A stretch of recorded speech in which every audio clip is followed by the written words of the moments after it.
할렐루야. 명절 잘 샜습니까?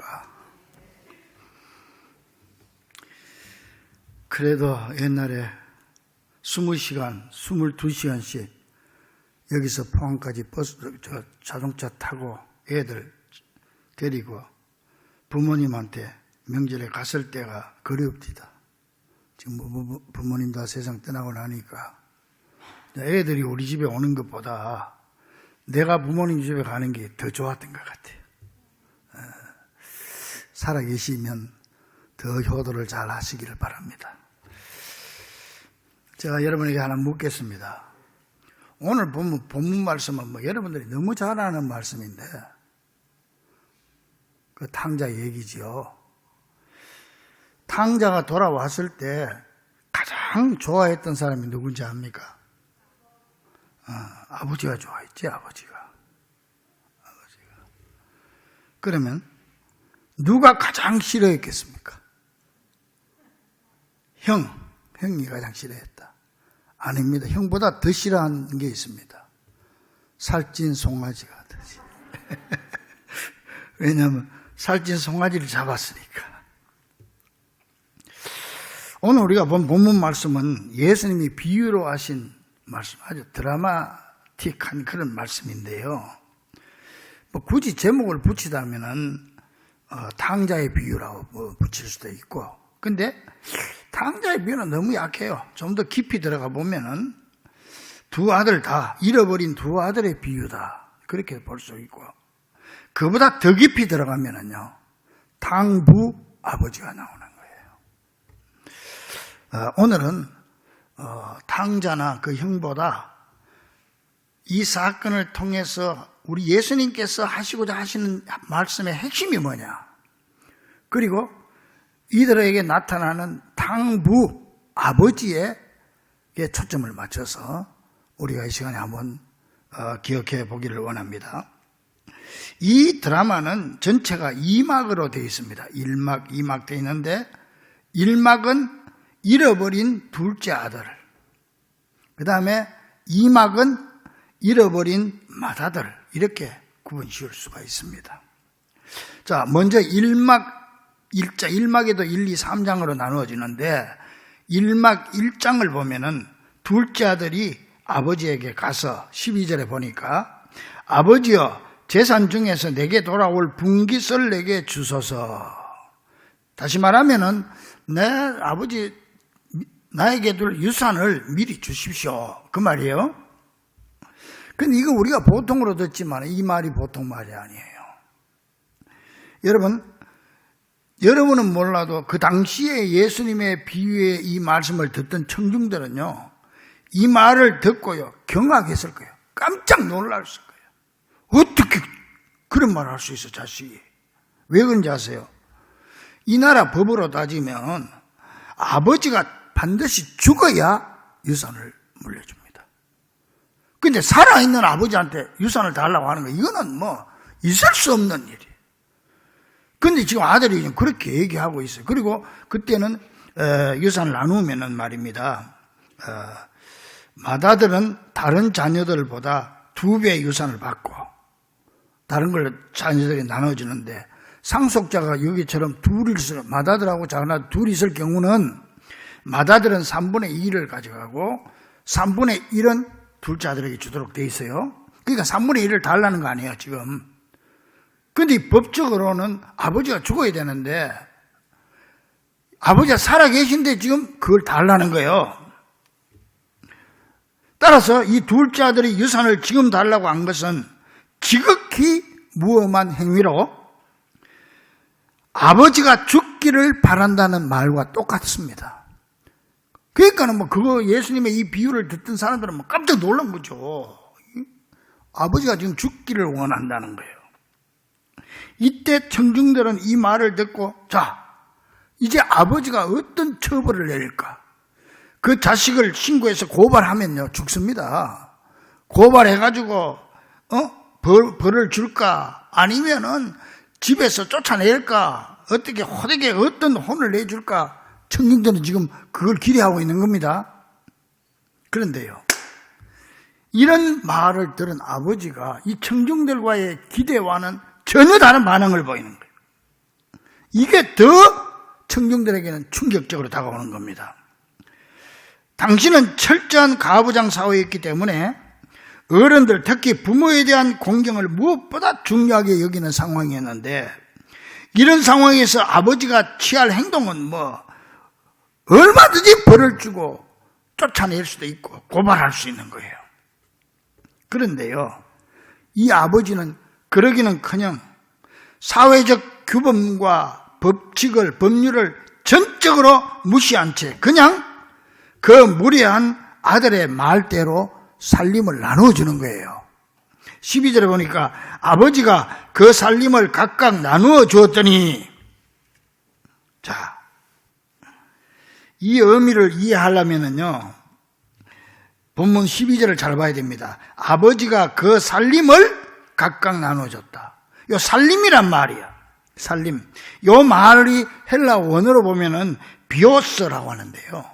이 비오스라고 하는 말은 살림이라는 뜻도 있지만은 생명이라는 뜻도 있습니다. 생명.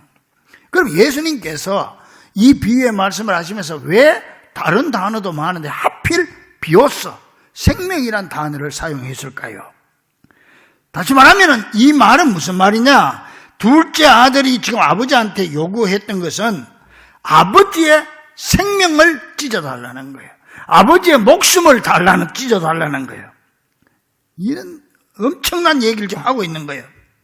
그런데 그 말을 들은 아버지는 더 놀라운 일을 하는 거예요. 이 아들 한마디도 구중 안 하고 그 아들을 사랑해서 그 불효 자식의 요구대로 재산을 나누어 주는 거예요. 이 말은 곧 아버지의 생명을 찢어준다는 거예요. 자, 이 장면에서 우리는 나를 위해 살이 찢기고 피를 흘리신 예수님의 십자가를 볼 수가 있습니다. 당시 예수님의 이 이야기를 들었던 청중들은 대부분 당시 중동의 가부장 제도에서 지금까지 이런 식의 반응을 본 적이 없었고 말도 안 되는 소리였을 겁니다. 이 아버지는 사랑을 거부당한 고통뿐만 아니라 처참한 명예훼손의 괴로움까지도 오직 아들을 사랑하는 마음 하나로 지금 견뎌내고 있습니다. 아버지가 아들을 사랑하는 사랑에는 이 법률도 필요 없고 규범도 필요 없고 어떤 다른 법이 필요 없다는 거예요. 모든 것 위에 아버지의 사랑이 있다. 그래서 우리는 이 장면에서 모든 율법을 뛰어넘어서 우리를 무조건적으로 사랑해 주시는 탕부 하나님을 봅니다. 그러나 이 아들은요, 이런 아버지의 침묵을 제대로 깨닫지 못한 채 돈을 챙겨서 집을 나갑니다. 트로브리치란 사람이 이런 말을 했습니다. 제 갈 길을 떠나는 자식의 눈물은 하루밖에 안 가지만은 뒤에 남은 부모의 슬픔은 자식이 돌아올 때까지 계속된다.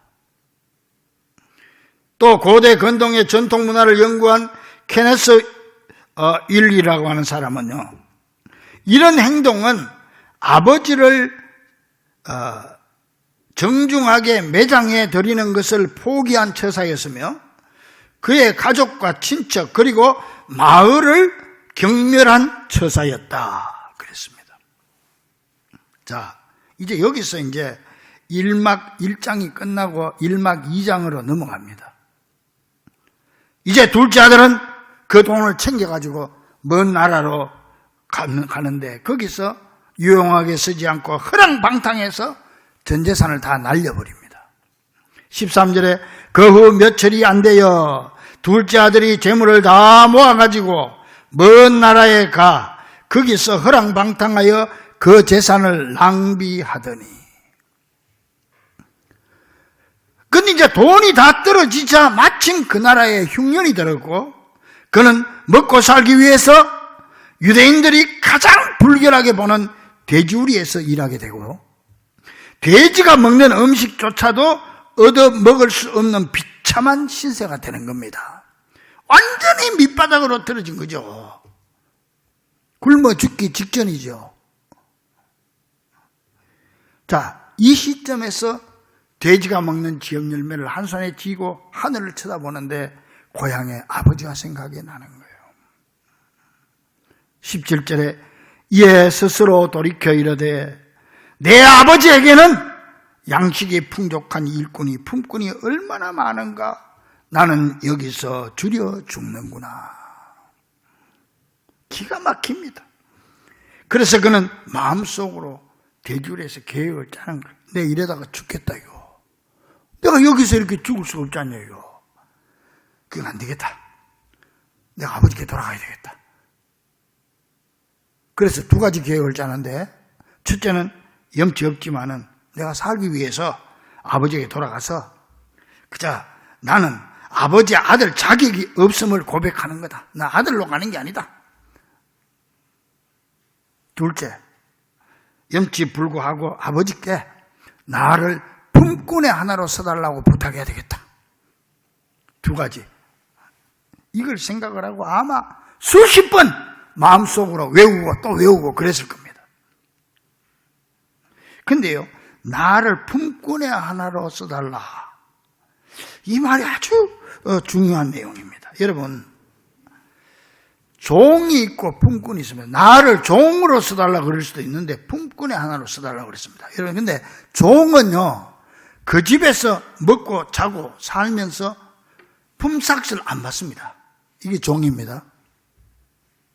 그런데 품꾼은 뭡니까? 품꾼은 그 집에서 안 살고 다른 데서 삽니다. 이웃 마을에 산다든지 다른 집에 살면서 이 집에 아침 왔다 저녁에 퇴근하면서 품삯을 받는 게 품꾼이에요. 그럼 왜 이 아들이 나를 종으로 쓰지 않고 품꾼으로 써달라고 했을까요? 그래서 나는 품삯을 받아가지고 이 아버지에게 지금까지 빚졌던 걸 갚겠다는 생각, 갚아야 된다는 거예요. 내가 이렇게 아버지 재산을 가지고 허랑방탕에 다 손해를 보였으니까 내가 돈을 얼마나 더 벌어가지고 이걸 갚아야 내 죄가 사함을 받는다, 이렇게 생각하는 거예요. 그러니까 이 둘째 아들은 자기 집안은 물론 지역사회 전체의 수치가 되겠고, 랍비들의 그 당시 가르침에 의하면은요, 이렇게 지역사회 규범을 어긴 사람은 사죄하는 것만으로도 안 되고, 회개하고 뉘우치는 것까지는 안 되고, 반드시 손해를 빚었으면 배상을 해줘야 되는 거예요. 그때 당시로 가르침은. 그러니까 내가 품꾼으로 나를 써달라고 하는 말은 내가 돈 벌어서 다음 얼마라도 내가 갚겠습니다, 이 말이죠. 자, 이런 계획을 세우고 대주리에서 속으로 그 대사를 그득그득 외우고 연습한 뒤에 아버지 집으로 이제 발걸음을 돌이켜 옮깁니다. 여기서 1막 2장이 끝납니다. 그리고 이제 예수님 비유가 1막 3장이 시작이 됩니다. 이 3장이 아주 극적인 장면이 나오는 거예요. 아버지가 저 멀리 거지 꼴이 돼서 오는 아들을 먼저 봅니다. 아마 그러니까 아버지는 매일같이 나와서 봤던 것 같아. 편지해가지고 맨날 며칠을 가겠습니다, 그것도 없는데 아버지가 매일 봤는데, 저기 보니까 거지 같은 게 하나 오는데 신발은 다 떨어지고 옷은 다 헤어지고 꼴이 말이야. 돼지우리에서 돼지하고 같이 살았으니 근데 가만 보니까 아들 같아. 그런데 그 아들을 본 아버지가요, 그 아들을 향해서 달려갑니다. 그 연세 많은 아버지가 아들에게 향해서 뛰어갑니다. 20절에 보니까 아버지가 그를 보고 척은히 여겨 달려가. 근데 여기서 달려갔다고 하는 게 중요한 거예요. 여러분, 그 당시는 우리나라도 옛날에 양반들 안 뛰었어요. 근데 이 점잖은 어른들이 달려갔습니다. 이 점잖은 아버지 대농장주요, 그 지방 유진 아버지가 그 지방의 그 나라의 모든 풍습을 깨뜨리고 체면 모두 뒤로 하고 아들을 향해서 뛰어가서 그 아들을 끌어안고 입을 맞춥니다. 자, 여러분 이 장면을 머릿속으로 한번 상상해 보세요. 지금 이 모습에서 우리는 저 하늘 영광 보좌를 버리고 높고 높으신 하나님의 아들이 이 땅에 내려오셔서 벌레만도 못한 우리와 함께 하시고 우리를 끌어안아 주시는 예수님의 모습을 상상해 볼 수가 있습니다. 아버지가 이렇게 한다는 것은요, 그 당시 상황으로는 있을 수 없는 일입니다. 그래서 당부 하나님이십니다. 아마 이때 아들은 우리가 하나님의 사랑을 다 이해하지 못하는 것처럼 아버지의 이런 사랑의 행동을 이해하지 못했을 거예요. 여기까지 생각을 하지 못했어요. 그래서 그는 당황한 가운데 그래도 지금까지 외우고 있었던 그 두 가지, 그 고백, 그걸 말하려고 하는데 첫 번째는 얘기했는데 내가 나를 아들로 생각하지 마라. 근데 품꾼으로 써달라고 두 번째 얘기는 아버지가 그 대사를 들으려고도 하지 않습니다. 관심이 없다는 거야. 그 완전히 묵살시키고 듣지도 않고 묵살시킬 뿐만 아니라 오히려 종들에게 그 쓸데없는 소리 하지 말고 종들 가서 제일 좋은 옷을 가지고 오면서 갈아입혀라. 여러분, 이 집에서 제일 좋은 옷은요, 아들이 당연히 몇 년이 돼야 아들 옷이 아닙니다. 아버지의 최고 좋은 옷입니다. 여러분, 이 나라 옷은 지금도 중동지방에 보면 통으로 된 거 이렇게 입으니까 우리나라처럼 뭐 사이즈 허리가 얼마고 뭐 이런 게 없어요. 그러니까 아무나 그냥 입으면 되는 거예요. 아버지 옷도 다 맞는 거예요. 그 예수님도 십자가에 못 박힐 때 그 옷은 통으로 되어서 제비 뽑아서 나눴자 찢지 않고 그렇잖아요. 그러니까는 제일 좋은 옷을 입혀라 하는 건 누구죠? 아버지의 제일 좋은 옷을 입히는 겁니다. 의의 옷을 입혀주시는 예수님을 여기서 상상할 수가 있죠. 그래서 제일 좋은 옷을 입힐 뿐만 아니고 또 가락지를 끼워주는데, 여러분, 가락지를 끼워줌으로써 아들의 신분을 완전히 회복시켜 주시는 겁니다. 그때는 가락지를 끼워주는 거는 너는 내 아들이야.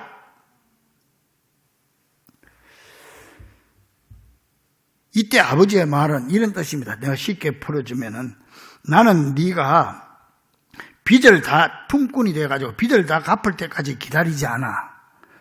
네 힘으로는 뼈 빠지게 일해도 그 돈을 다 갚을 수가 없어. 그냥 탕감해 주는 거야. 네 힘으로 자격을 얻어서 이 집안에 다시 들어오는 게 아니야. 내가 그냥 너를 받아들이는 거야. 내 사랑과 은혜의 옷으로 내 헐벗은 몸과 가난과 누더기를 덮어주마. 할렐루야. 사랑하는 여러분, 여러분은 이 아버지의 모습에서 누가 보입니까? 아무런 자격 없는 아들, 누더기로 더러워진 아들, 죄악투성이로 더러워진 인생, 그 아들을 아무것도 따지지 않고 그냥 받아주시고 그냥 끌어안아 주시고 아들의 자격을 회복시켜 주시는 이 아버지의 모습에서 우리는 우리를 그냥 받아주시는 아버지 하나님의 사랑을 똑똑히 보게 됩니다. 그래서 하나님은, 이 하나님의 놀라운 사랑은 아무것도 따지지 않고 아무런 계산도 하지 않는 당부 하나님의 사랑인 줄 믿으시기 바랍니다. 이제 아버지는 살찐 송아지를 잡게 합니다. 당시 사회에서는요, 소가 재산이에요. 우리도 어릴 때 집에서 소 키우는 게 재산이에요. 그런데 살찐 송아지보다 더 비싼 건 없었어요. 소보다 더 비싼 건 없어요. 제일 좋은, 그것도 살찐 송아지를 잡습니다. 뭐 이 정도의 잔치는 아주 특별한 일이 있을 때만 벌어졌고, 아마 필시 이 정도 됐으면 온 마을 사람들 다 초청됐을 거예요. 어느새 잔치에 흥이 물어있고 풍악과 춤까지 곁들여졌습니다. 이 모두가 그 탕자인 둘째 아들을 환영하기 위한 잔치였고, 이 둘째 아들이 돌아온 그 귀향에 대한 기쁨의 잔치였습니다. 지금까지 아버지는 한마디도 꾸지람을 하거나 원망하지 않습니다. 그리고 계산하지 않습니다. 따지지 않았습니다. 그냥 품어준 겁니다. 그냥 그 아이를 위해서 잔치를 베풀어 준 겁니다. 얼마나 감격스러운 장면입니까? 사랑하는 여러분, 우리는 여기서 나를 향한 하나님의 사랑을 다시 한번 깨닫게 됩니다.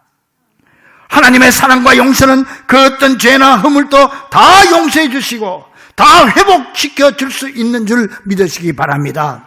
과거에 우리가 어떤 삶을 살았든지 상관없습니다. 과거에 얼마나 우리 주님의 마음을 아프게 했든지 그것도 따지지 않습니다. 지금은 그저 아버지 품에 안긴 아들만 있을 뿐입니다. 이 아들은 지금까지는 아버지 집에 양식이 풍족한 줄은 알았지만은 이렇게 은혜와 사랑도 풍족한 줄은 몰랐습니다.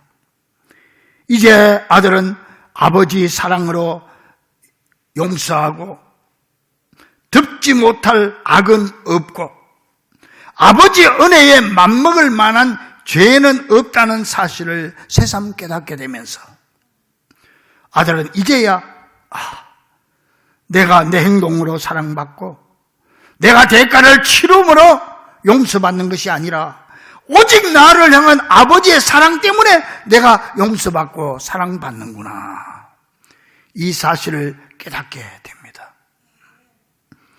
아버지는 지금 율법도 규범도 전통도 계산도 체면도 아무것도 따지지 않습니다. 전부 당시로서는 있을 수 없는, 아니 지금까지 한 번도 일어난 일이 없고 상상할 수도 없는 일을 지금 하고 있는 것입니다. 그래서 당부적인 사랑인 것입니다. 우리는 여기서 무모할 정도로 해프게 베푸시는 하나님의 사랑과 은혜를 볼 수가 있습니다. 아버지가 사랑으로 아들을 끌어안은 그 시점은요, 이 아들이 제대로 회개해서가 아닙니다. 제대로 자기가 두 가지 그렇게 돼지우리에서 연습했던 고백 때문은도 아닙니다. 그거 들을 생각도 안 하고 있습니다. 그 말을 끊어버린 쓸데없는 소리.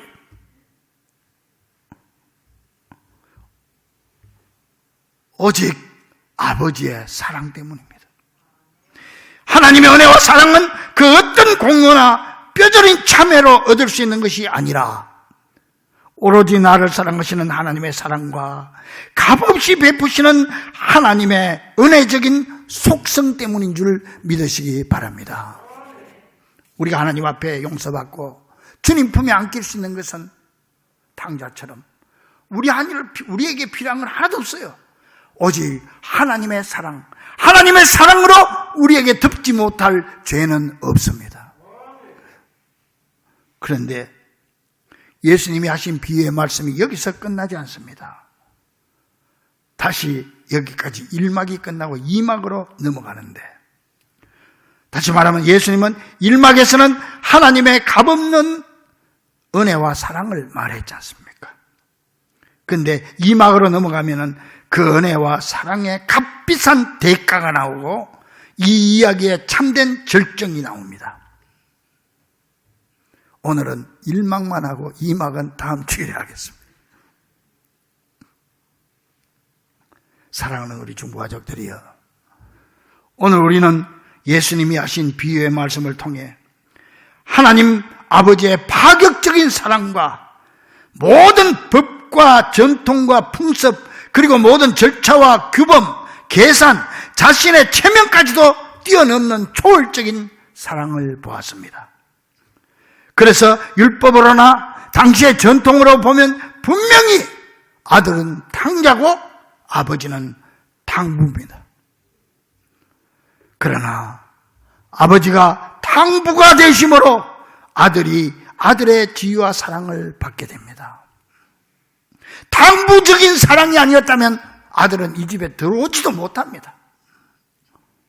우리 하나님은 아무것도 따지지 않고 그냥 끌어안아 주시는 탕부 하나님이 되시기에 우리 같은 탕자가 사랑받고 수없이 하나님을 배신하고 하나님의 속을 상하게 했고 상처를 주었던 우리가 감히 하나님의 은혜 받고 구원받을 수 있다는 사실을 기억하고 그 놀라운 사랑, 그 엄청난 은혜를 기억하며 금년 한 해를 더욱 힘차게 살아갈 수 있는 귀한 하나님의 자녀들이 될 수 있기를 주의 이름으로 간절히 축원합니다. 기도하겠습니다.